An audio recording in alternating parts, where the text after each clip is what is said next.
and here's going to be the kicker for you, because I'm probably going to step on a lot of toes with this one. The one area of conflict that I had with Kevin Samuels was the fact that he was very much in the same vein as Matt is here when it came to marriage. Okay.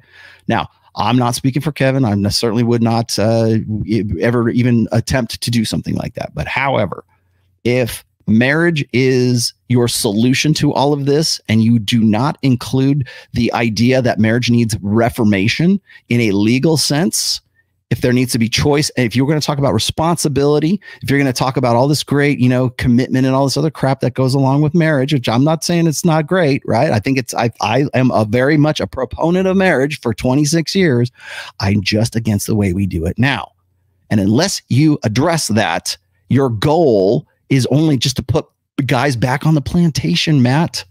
It is the worst decision a man can make when it comes to finances, when it comes to personal development, you look at all of the downside effects that marriage has on men. Men have more maneuverability, more rights. And I'm saying this as a happily married guy here, and I'm sure he is too. I've been married longer than Matt has been. Okay.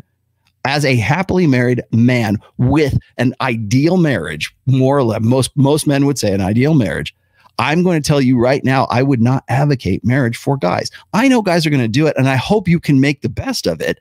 I'm saying that is a very, idealistic, hopeful dream for most men. When you look at the marriage rate right now, I would love to ask Matt this.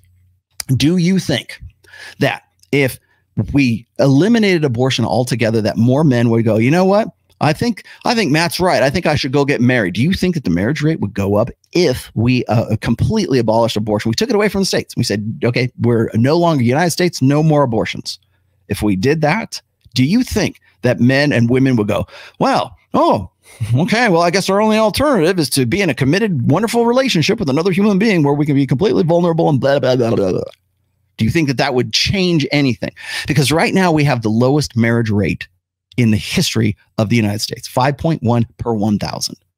And we have a very, by the way, because people go, whoa, we have very low divorce rates. Yeah, we do, because we have a very low marriage rate. You can't have divorce if people ain't getting married in the first place.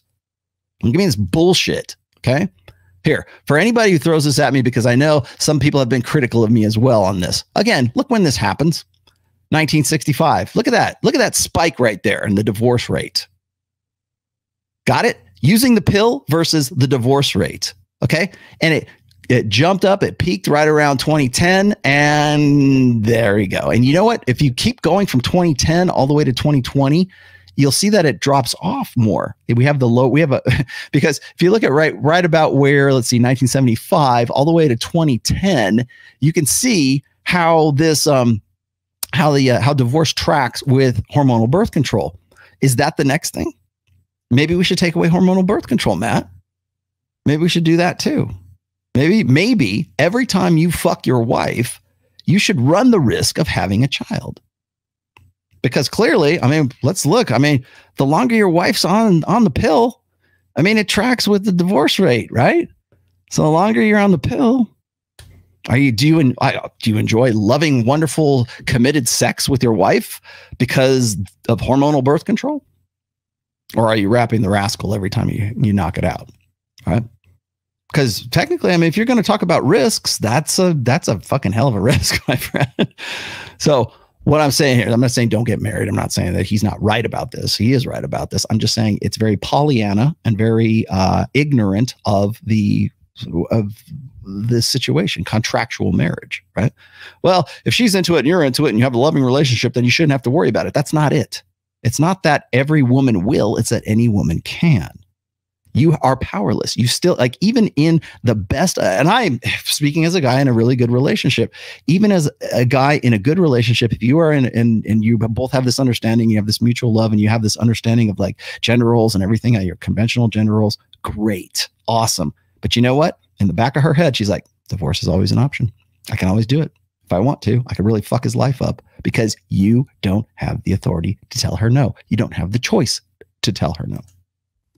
And when you encounter the natural consequence of sex, the formation of a new human life, you'll learn to see it not so much as a consequence, but as a blessing.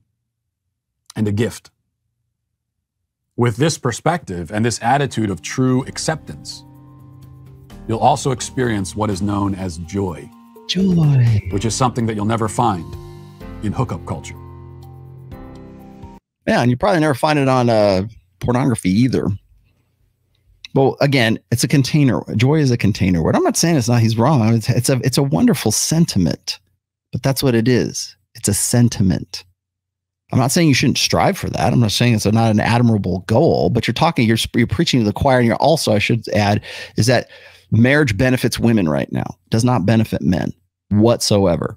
And quite honestly, I think a guy like Andrew Tate is probably a more honest hustler than Matt is as a hustler, because at least Andrew is upfront about it. He doesn't lie about it. He doesn't talk shit about it, right? He is pro-masculine in the most pro way you can be masculine. And so, again, we start with the little lady's having a problem, and he wants to make it all. He wants to yuck it up with everything else. But the fact of the matter is that at the end of all this, the solution is marriage. I'm not saying it shouldn't be. I'm just saying that it's leading you back onto the plantation afterwards.